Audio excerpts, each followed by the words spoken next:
J'espère que vous allez tous très bien ce soir.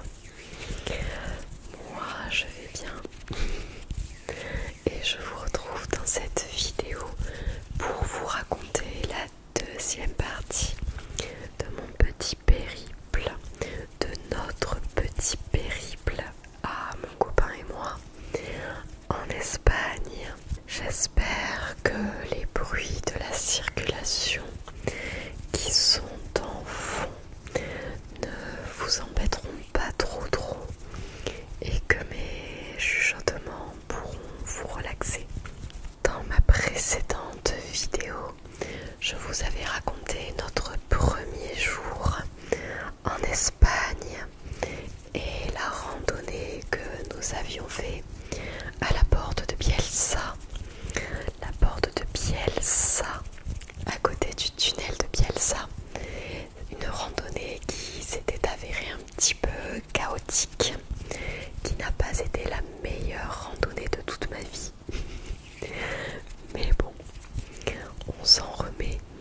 Et du coup, je vous avais laissé avec le fait qu'on était crevés, qu'on était parti se coucher assez tôt, même pas forcément tôt, mais en tout cas nous nous étions endormis très vite. Alors dans cet hôtel nous avons très bien dormi, il n'y avait pratiquement aucun bruit, c'était très bien insonorisé et de toute manière il était perdu à côté des montagnes, donc évidemment qu'il n'y a pas vraiment de bruit. Nous n'étions pas côté rue, donc nous n'avons pas eu de bruit de la circulation, mais simplement une belle vue sur les montagnes. Et justement, quand nous nous sommes réveillés, il y avait le soleil qui se levait progressivement sur les montagnes et qui avait fait un ciel tout rose, dans les tons de rose violet. Généralement, c'est que ça annonce de la pluie quand le ciel est rose. Mais c'était super beau à voir, on a pris quelques photos et ensuite nous sommes partis déjeuner. Nous sommes partis déjeuner vers les coups de 8h, 8h10 de toute manière. Le petit-déj dans cet hôtel ne commençait qu'à 8h. Donc nous sommes partis déjeuner vers 8h10, un truc comme ça. Parce qu'après nous avions de la route pour aller jusqu'à notre deuxième site, pour notre deuxième randonnée. Donc nous sommes allés déjeuner, petit déjeuner. Moi j'ai pris un chocolat chaud pour bien me réchauffer. Il y avait des viennoiseries, des tartines, des fruits, de la confiture, des céréales, du lait, du café, du thé, du beurre, plein de choses, plein de bonnes choses. Et vous savez quoi? C'est la chose que je préfère lorsque je dors à l'hôtel ou en extérieur. Ce n'est même pas vraiment la chambre, c'est le petit déjeuner que j'attends toujours avec impatience. Je suis vraiment trop gourmande et j'adore tous les produits qui sont proposés dans ce style de petit déjeuner à l'hôtel. On était allé d'ailleurs dans un hôtel à Majorque, il y a 2 ou 3 ans d'ailleurs maintenant, 3 ans peut-être, à Majorque, et 3 ans ou 4 ans même, bon bref. Et le matin à Palma de Majorque, on avait un super déjeuner immense avec de grands buffets. Il y en avait plein la salle, c'était un truc de dingue, dans le salé, le sucré. Miam. Mais enfin bref, nous avons pris notre petit déjeuner et nous sommes vite partis. Nous avons laissé notre chambre, rangé toutes nos affaires, puisque nous étions dans cet hôtel uniquement pour une seule nuit. Et c'est dommage parce que nous avions tellement apprécié cet hôtel que nous y serions bien restés au moins 3 ou 4 nuits. Mais il était temps pour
Anisclo, Canyon de Anisclo, Anisclo.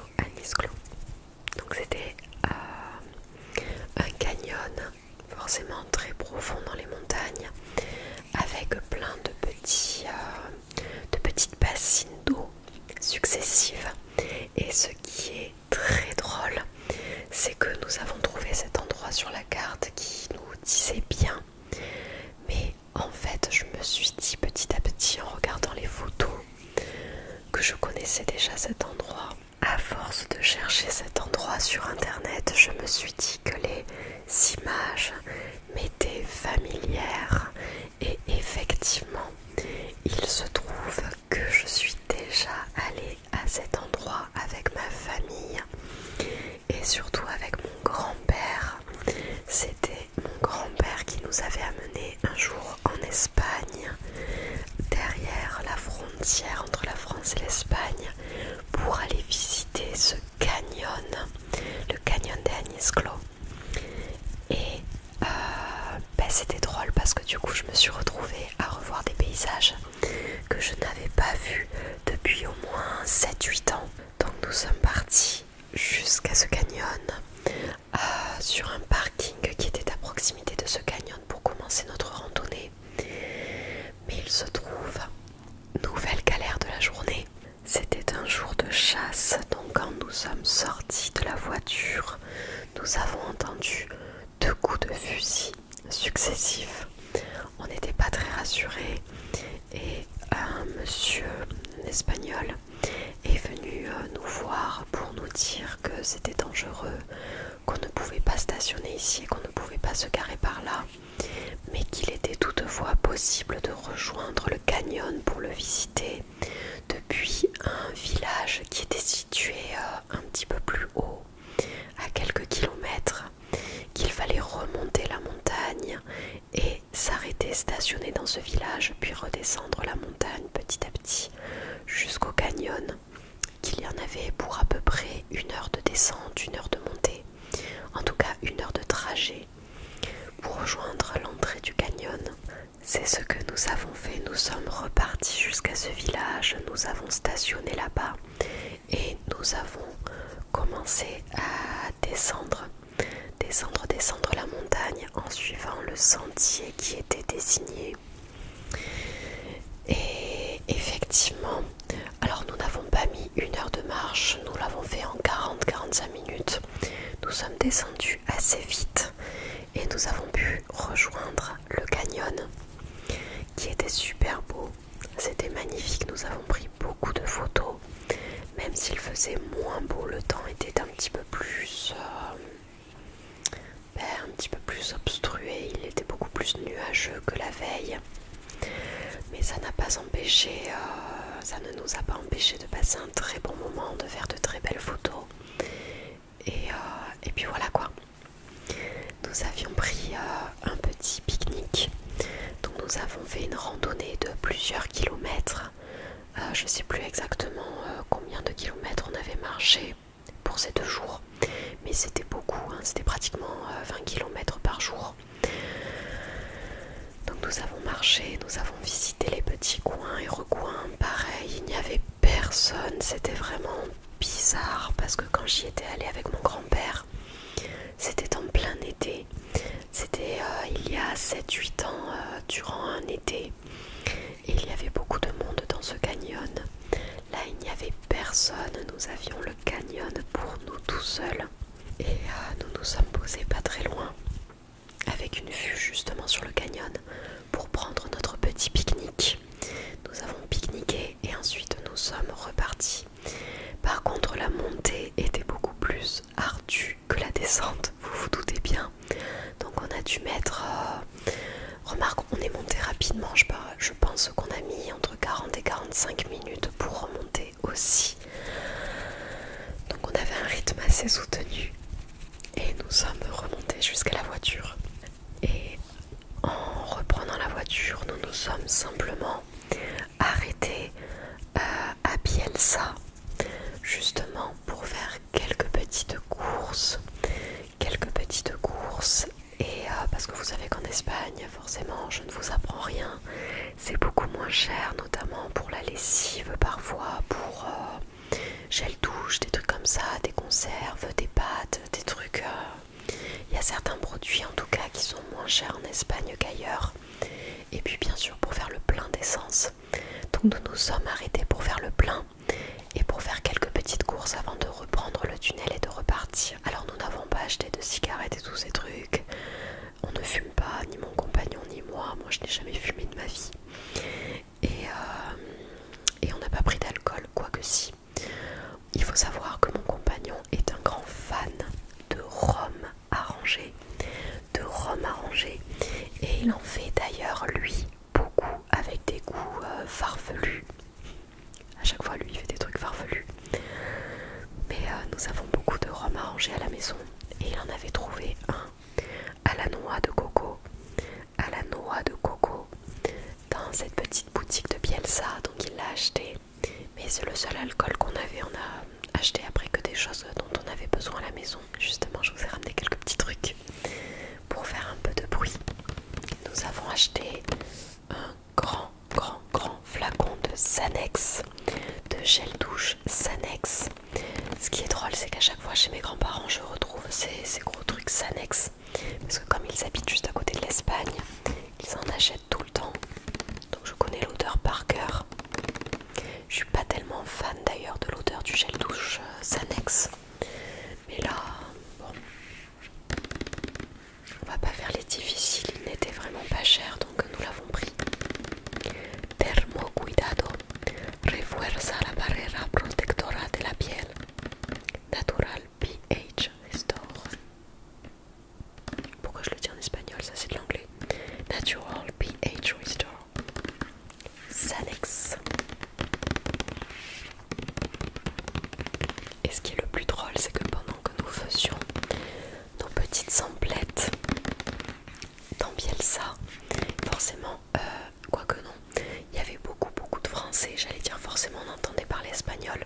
Oui, le personnel était espagnol, mais il y avait beaucoup de français dans ce magasin, de clients français.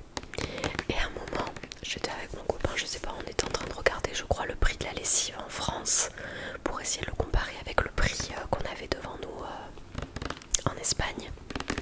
Et d'un coup on entend salut. On s'est dit oula, qui est-ce qui peut bien nous connaître ici alors qu'on n'est pas du tout d'ici? Et en levant ma tête, trop drôle la probabilité pour que ça arrive, je suis tombée nez à nez avec un de mes cousins. Un de mes cousins qui était dans ma famille justement, qui habite les Pyrénées, donc il n'était pas loin. Et lui aussi était venu à Bielsa pour faire quelques achats. Donc je me suis retrouvée nez à nez dans cette boutique de Bielsa avec mon cousin. C'était très cocasse comme situation. Alors nous avons pris du Sanex. Comme vous savez que je suis une grande consommatrice de crème hydratante, j'en ai profité aussi pour m'acheter un gros flacon de Body Milk Nutritivo Cuidado Hidratante Intensivo. C'est de la crème hydratante Nivea qui sont bons. Moi j'aime bien celle-ci. D'hydratation 48 heures, elle est assez épaisse. Je l'aime bien, elle hydrate bien la peau. Et nous avons acheté beaucoup d'autres choses que je ne vous ai pas ramené ici, évidemment, puisque ce n'est pas une vidéo retour de course.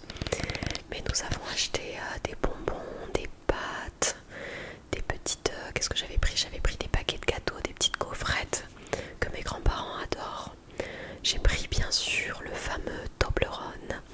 J'ai pris un Toblerone au chocolat noir que j'ai donné à ma mère parce qu'elle en voulait un. Je m'en sors pas avec mes cheveux, ils sont tellement fins et comme il fait froid, ils sont totalement électriques. Bref. Et nous avons pris aussi de la charcuterie. Qu'est-ce qu'on a acheté?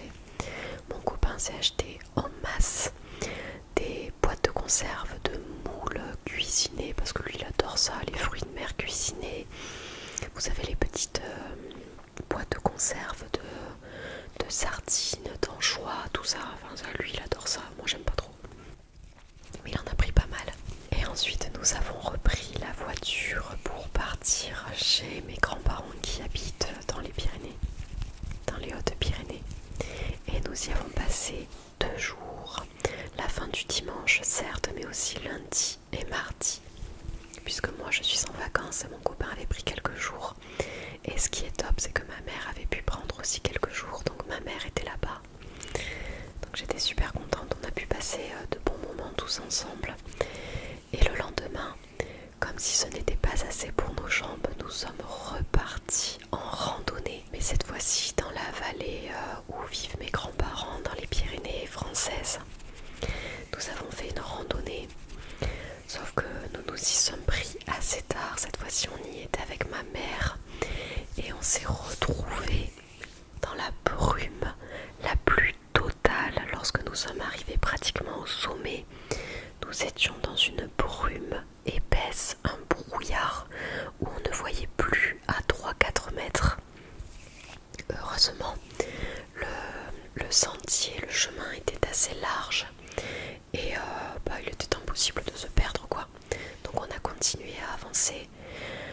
Nous sommes allés jusqu'à un tout petit lac, une toute petite étendue d'eau, un tout petit lac qui était en haut de la montagne. Et ensuite nous sommes redescendus.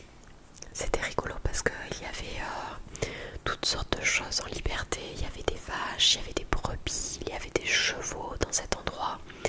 Et nous sommes même tombés sur des biches qui gambadaient tranquillement dans la prairie.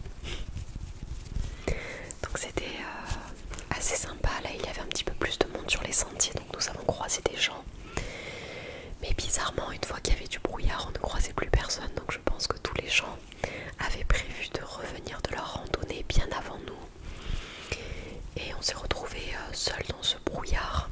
Et d'ailleurs quand nous sommes redescendus, il n'y avait plus que notre voiture qui attendait. Une voiture seule sur le parking, notre petite voiture. Et nous sommes rentrés. Mais nous sommes rentrés un peu tard, vers 18h30, 19h. Donc il commençait déjà à faire un petit peu sombre. Mais c'était super sympa. Et en plus de ça, ce qui est sympa, c'est que nous avons fait d'autres petites balades autour de chez mes grands-parents. Pas besoin de prendre la voiture. Dans les sentiers des environs. Et comme nous sommes en automne, dans la pleine période des fruits secs, des noix, des noisettes, toutes ces choses-là, et même des pommes, il y avait des pommiers, des poiriers, plein d'arbres fruitiers qui avaient leurs fruits. Et il y avait beaucoup de noix et de noisettes, donc nous en avons ramassé plein sur les chemins.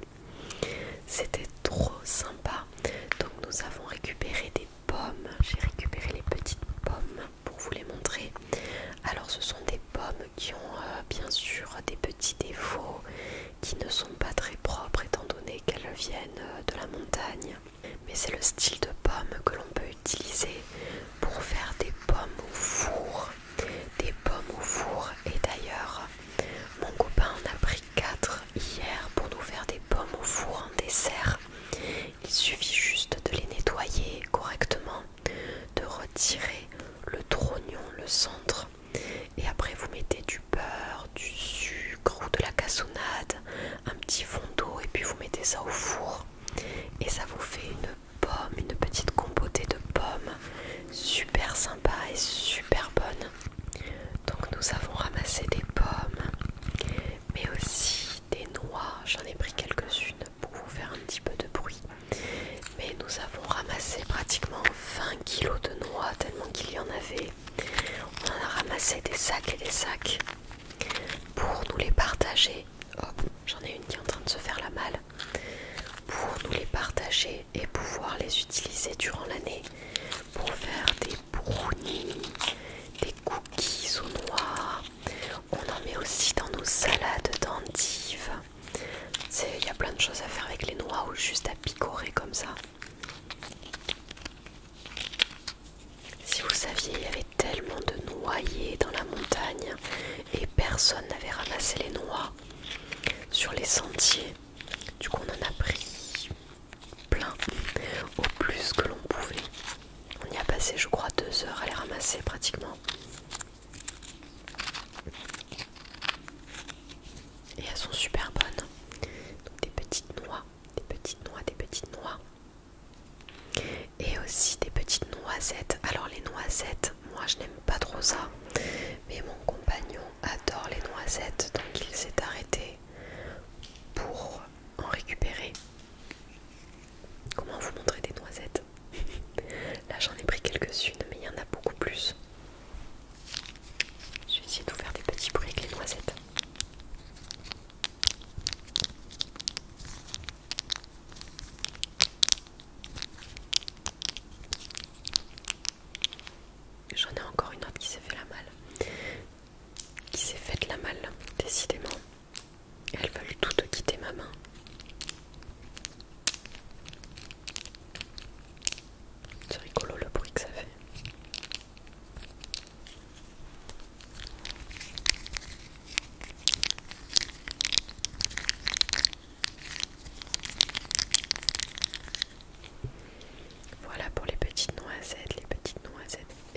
ainsi que s'est achevé mon petit séjour dans les Pyrénées.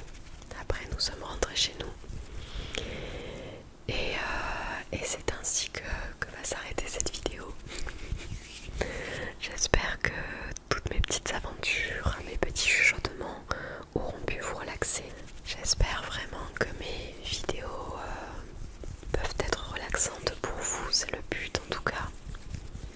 Si vous avez des suggestions à me faire, n'hésitez pas à me les faire en commentaire. N'hésitez pas à me dire aussi si vous connaissez des super beaux endroits dans les Pyrénées à visiter. Ça m'intéresse grandement parce que nous habitons pratiquement juste à côté des Pyrénées, là où nous sommes. Donc c'est plus facile pour nous d'aller visiter des endroits là-bas.